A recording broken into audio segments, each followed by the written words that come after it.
Hey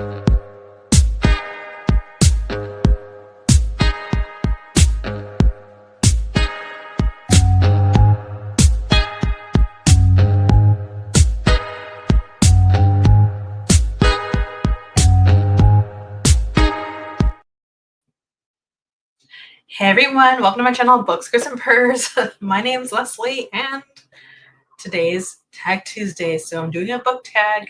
I was tagged by Elaine from Cobalt Dragon in the 10 Untouched Books tag, and I'm excited to do this. So here's a question. The tag is simple. Present 10 books from your shelves that have been there for at least 1 year or more. This is about creating awareness to read from our shelves, enhance sustainability, and maybe even save some bucks. Um, and also, if you're interested in watching the original tag, this was created by Rainier Books. So I thought this would be the perfect one to tackle for the first Tuesday of the month of September to get me started, because it's just like a real simple tag. One question. Let's fill it in. I was also excited to do this because this is so easy. I literally just went to my shelf and just grabbed books, and that was it. So in my bookshelf, I do have a whole shelf of just unread books versus a bookshelf that has all my read books. And so there's just plenty to go through, and I definitely have like an eclectic array of books that I haven't gotten to. One of them is Deadwood by Pete Dexter. This was turned into a TV series. I saw some of it. I never really finished it. It was good. It just wasn't, I don't know why I didn't like continue watching it. So this is a Western, and at some point I'd love to get to reading it, but it's going to be on my shelf for a while. Like, I may have dusted this off for this segment, but I'm not going to be picking it up anytime soon. And apparently it's a winner of the National Book Award. I bought this years ago. Years. I want to say pre-pandemic as well. That's how long it's been.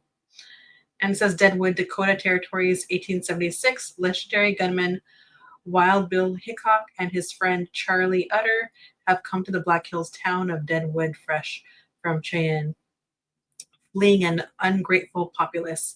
Bill, aging and sick but still able to best any man in a fair gunfight, just wants to be left alone to drink and play cards. But in this town of played out miners, bounty hunters, upstairs girls, Chinese immigrants, and various other entrepreneur and miscreants, he finds himself pursued by a vicious sheriff, a perverse whoreman bent on revenge, and a besotted Calamity Jane, fueled by liquor, sex, and violence. This is the real Wild West, unlike any portrayed in the dime novels that first told its story. So it sounds like very enticing, which is probably why I picked it up, and I just never took it off my shelf. All right, my second book is one. Oh, there it goes. Sorry, that was a bit weird. The second book is a book that was actually on my daughter's shelf, and it's moved its way on over to mine because I do want to read it. And I stopped her actually from putting it at our local free little library.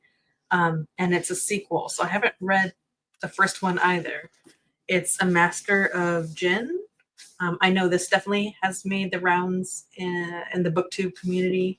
It's it's not quite 500 pages. It's a little over 400. How many pages is it? It's like 431 pages. And it kind of looks like steampunk-ish, just in its own, just like it's a very cool cover. And it says Cairo, 1912. Though though Fatma El Shawari is the youngest woman working in the Ministry of Alchemy, Enchantments, and Supernatural Entities, she's certainly not a rookie, especially after preventing the destruction of the universe last summer. And so I'll just leave it there. I don't want to make this like super long, but this just sounds like a lot of fun. Like it hit the ground running, and it I don't really know about the pacing, but considering that what it's about, it might just be like fast enough for me to get through. But again, I haven't touched it, and I just don't want to get rid of it. It's one of those books I really do want to get to. Another book is one that was on my daughter's shelf, and she's just not going to get to it, and I don't want to get rid of it because I want to read it for nostalgia purpose. I think I've actually brought this up, and I think about it in a tag probably early this year or at the end of last year, and that is The Never Ending Story by Michael Ende. The thing is, or End, I don't know how to say that, Ende, translated by Ralph Manheim. It's just nostalgia. I saw the children's movie as a kid, loved it, and so I've just always wanted to read the book, and I haven't gotten to read it just yet. And also, I love this cover. This is pretty cool. Nothing meets like the. Was it a dragon that he wrote? Anyways, Bastian Balthazar Books is shy, awkward, and certainly not heroic. His only escape is reading books. When Bastian happens upon an old book called The Never-Ending Story, he's swept into the magical world of uh, Fantastica, it says here. Okay. So much that he finds he is actually becoming a character in the story. And when he realizes that mysteriously enchanted world is in great danger, he also discovers that he has been the one chosen to save it. And it's kind of interesting. Yeah, I guess it is a chosen one story, huh? But yeah, so one day I will read this. When? Who knows? Who knows? The next book someone gave to me again years ago, and it's been on the shelf because I want to read everything by this author. I put it like on the back of my shelf and saying to myself that one day I'll get to that. And that is The Same River Twice, Honoring the Difficult by Alice Walker. I love this. Actually, I really love the author photo on this, but haven't been able to read it. I haven't even cracked this open. In the early 80s, the peaceful, reclusive life of poet and writer Alice Walker was interrupted by the appearance of Three Extraordinary Gifts, a widely praised best-selling novel, The Color Purple, the Pulitzer Prize, and an offer from Steven Spielberg to make her novel into a film that would become a major international event. This last gift, which Walker identifies as the knock on the door, led her into the labyrinth of a never-ending experience creative collaboration, principally with Spielberg and Quincy Jones, and the magic and perils of movie making. The Same River Twice, Honoring the Difficult, chronicles that period of transition from recluse to public figure and invites us to contemplate, along with her, the true significance of extraordinary gifts, especially when they are coupled, as in Walker's case, with the most severe criticism, overt hostility, and public censure from one's community of choice. You know what's so wild? Now that I'm reading this, because I never read the inside, I wish I had read this when I read The Color Purple, because I read that book and then I watched Spielberg's version and then the newer musical version. And so I should have read this along with it. That would have been like a great pairing to read through all of that. But this was on my shelf the whole time.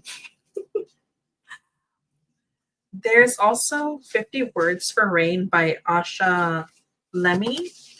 This author, actually, I'm pretty sure I'm right on this, wrote this book when they're in high school, and they did plenty of research. I've seen interviews with this author, and just based on the conversations that the author had, I really wanted to pick this up, but I haven't read it yet. And yes, another book on the shelf. From debut author Asha Lemmy, a sweeping, heart-rending coming-of-age novel about a young woman's quest for acceptance in post-World War II Japan. Such is 8-year-old Noriko Nori Kamiza's first lessons. She will not question why her mother abandoned her with only these final words. She will not fight her confinement to the attic of her grandparents' imperial state, and she will not resist the scalding chemical baths she receives daily to lighten her skin. So the character is actually like mixed heritage, and so that is explored in this book. So racism, colorism, and I would highly suggest that you check out the conversations the author has had about this subject. So yes, I'd say pick it up, but fair warning, look at the warnings in case this is like too heavy a subject for you. Again, another book that also it's pretty thick. It's a thick book, and you know me, it's 452 pages. So maybe if I got into it, it wouldn't feel as daunting, and I'd read it quickly. I have heard plenty of people that from other like reviewers and such that have picked up this book and actually just like sped through it because it was so good. So maybe it shouldn't feel so daunting for me after all.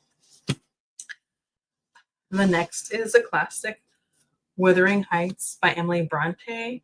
What am I saying? I've seen so many different iterations of this being adapted, and I just want to read it myself. And look, spine not broken. When I will get to this, I don't know. But when I do, actually, there's an author, and I'm going to kick myself because I can't think of her name right now, that tends to create reimaginings of classics, and I'm kind of looking forward to one year reading some classics, but specifically reading like modern day versions of the story and like comparing them and seeing what the authors teased out. So again, this is like for a project like way down the line, and that's another reason why I haven't touched it. There's also The Invisible Man by Ralph Ellison. I've heard so many great things about Ralph Ellison, but I haven't read any of his books. Clearly, I don't think I have. I don't think I've read. If I have, I totally forgot. I don't think I've read any books by this author. Another book that's like in mint condition. So this was originally published in 1952 and immediately hailed as a masterpiece. It's one of the rare novels that has changed the shape of American literature.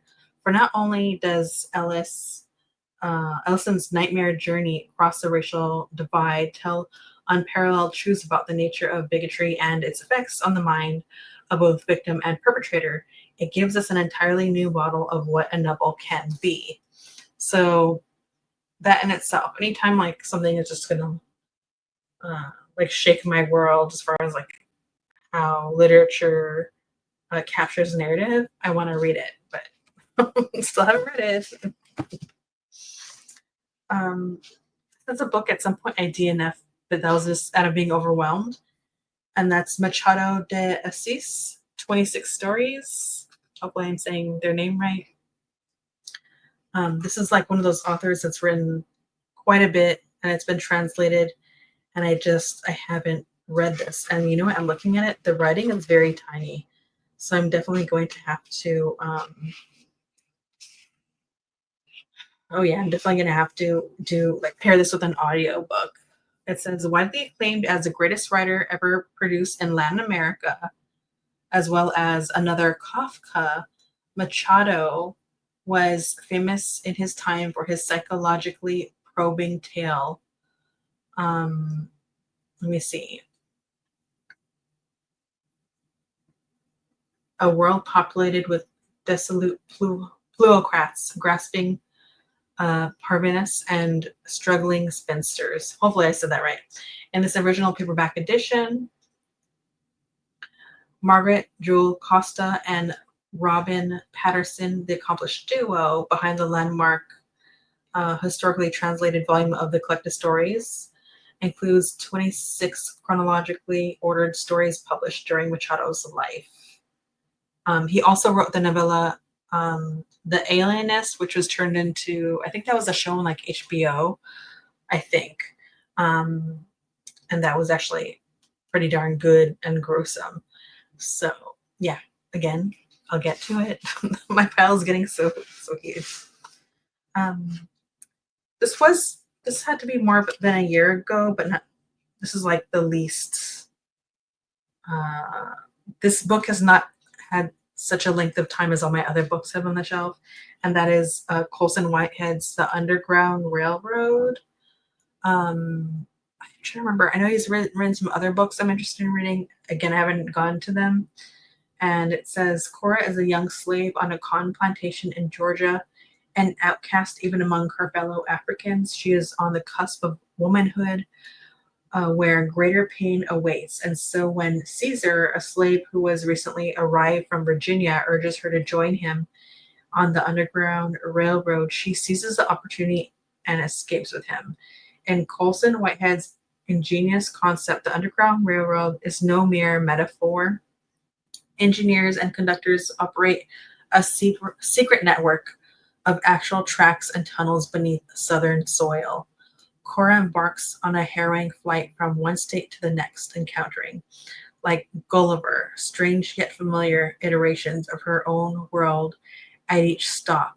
As Whitehead brilliantly recreates the terrors of the antebellum era, he weaves in the saga of our nation, from the brutal abduction of Africans to the unfulfilled promises of the present day. I think this would be a great book for me to read um, against, oh my gosh, what is it called?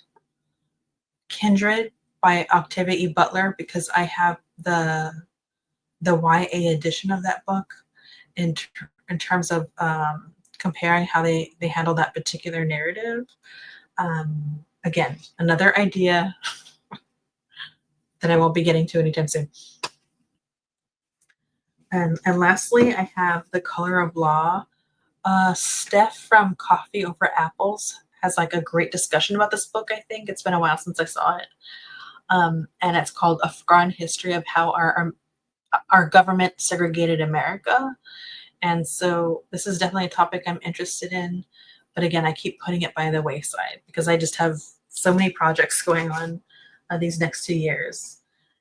So it says, heralded as a masterful and essential history of the modern American metropolis, The Color of Law is a groundbreaking investigation into how U.S. governments in the 20th century deliberately impose racial segregation on metropolitan areas nationwide. Lauded by Ta-Nehisi Coates for his brilliant and fine understanding of the machinery of government policy, Richard Rothstein has painstakingly documented how our cities from San Francisco to Boston became so divided. And so we'll just kind of stop there. But yeah, so these are all books that have like elements of the kind of subject matter I'm interested in, whether it's present day or the past. And I haven't gone to them. But rereading all these made me feel like I want to read them now, but I can't because I have an agenda and I don't want to break away from that. Let me know if you've read any of these and what you thought about it. I'm glad I have all these books. I don't plan on getting rid of them anytime soon, but you're not really going to see me discuss them on my channel anytime soon because of the setup that I have. And in fact, that's why I have my like 2-year readathon going on, because late one night I was just lying down and realizing a lot of books on my shelf. I need to create a whole agenda to motivate me to pick these up. And there are some like really great readathons that are going on right now. I was a little bit bummed to see that Black Halloween was canceled this year, but I get it. Like everyone's busy and there's just too much going on in the world, so I get it. Let me see what else. Who else has a readathon going on? How about this? This will be my question at the end of this tag. Beyond you being tagged for watching this, if you're interested in doing the tag, I'd say if there's a readathon that's going on this month in October that you would like to amplify, go ahead and write a comment in the chat and let me know about it so I can bring it up the next time I do a tag. Big thank you to Elaine for tagging me in this. This was like a lot of fun just to rummage through my shelf and see what was collecting dust. All All right, everyone. Life is chaos, so be kind to yourself, be kind to others, and just read more books. Bye.